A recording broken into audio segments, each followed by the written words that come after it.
Seven Dwarfs Mine Coaster. Yes. In fact, this attraction didn't even exist the last time we were here talking about Fantasyland at D23. We dreamt it up in the period between then.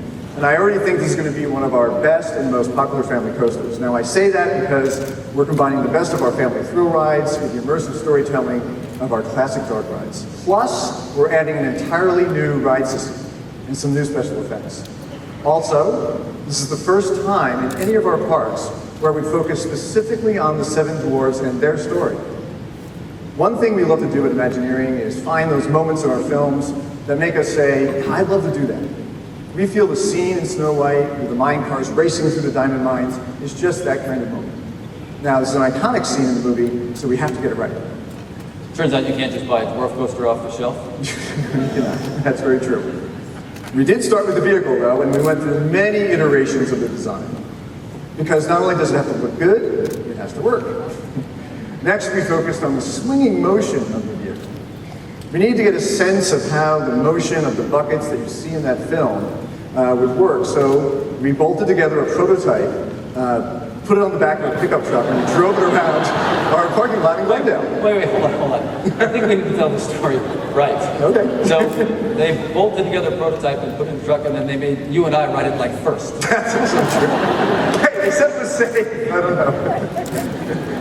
Oh yeah, it hurts. Anyway, once that ended happily, we moved on to the next step, which was to utilize our powerful previs tools. And much like we did with Lumiere, we started creating a virtual model. Now, this is a model of the ride vehicle and track layout, and we did this because we wanted to experiment with just how much motion would be right for our guests.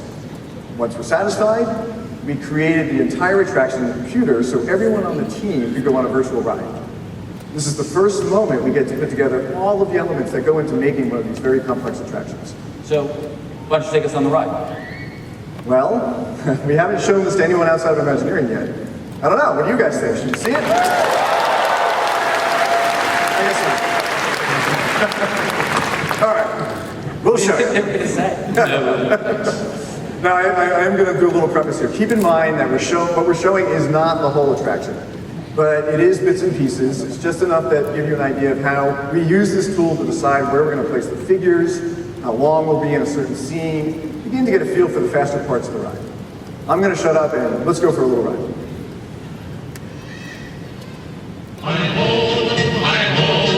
it's home from Earth we go. Hi-ho, hi-ho, hi-ho, hi-ho, hi-ho, it's home from Earth we go. Hi-ho, hi-ho.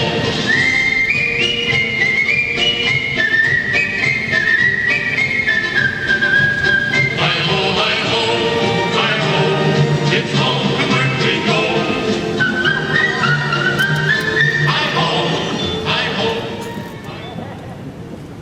It's going to be fun. Really exciting.